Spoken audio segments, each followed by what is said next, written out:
Hello basiramu mikwano gyange yenze mukwano gwammwe brother John nga bulijjo mukimanyi nti nze bwe nzija kumukutusize kubavuma naye nze kubabuuza bibuuzo munyanukule kubanga mmanyi nti oba oli awo muvunaanyizibwa okwanukula buli muntu ababuuze bikwatagana ku nzikiriza yammwe.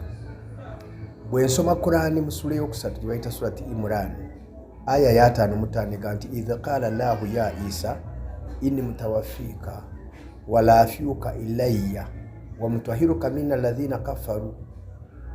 Negamba nti wange gwe Isa mazima nze ngenda kukufiisa male nkusikire nkuleete gyendi male nkutukuze nkugye mu abo abaakafuwala era ndi wakuteeka abo abakukkiriza waggulu waabo abatakukkiriza okutuusiza ddala ila yaumil qiyamati okutuusiza ddala ku lunaku olw'okuzuukira. Kati awo wali ekibuuzo kyange tulabye nga Allah agenda kufiisa Isa, ekyo si kyenjagalamu.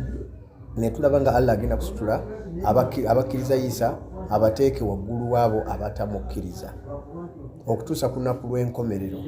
Kati ekibuuzo kyange we kiri, lwaki abasiraamu mu kifo ky'okugoberera Muhammad gwe tulaba mu Qur'ani ng'emugamba inaka maitun gogenda kufa wa inahu maituna n'abakugobera nabo baffe, era namwe nga mukikkiriza nti Muhammad bwe yafa teyazuukira era ali Madina tavangayo ne leero.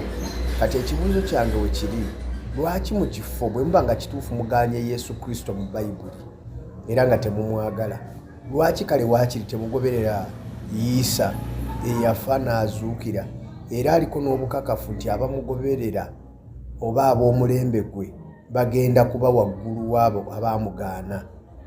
Ng'ate bwe tusoma Qur'ani mu sura 19 aya e7 Muhammad bamugamba nti ffe tumanyi be tugenda okwokya omuliro, n'ababuuza nti be baani abo, ne balyoka bamugamba ne bamugamba nti teri n'omu mmwe kubanga mmwe ekka ku Muhammad ne muga teri n'omu ku mmwe wabula nga buli omu wakuyingira omuliro.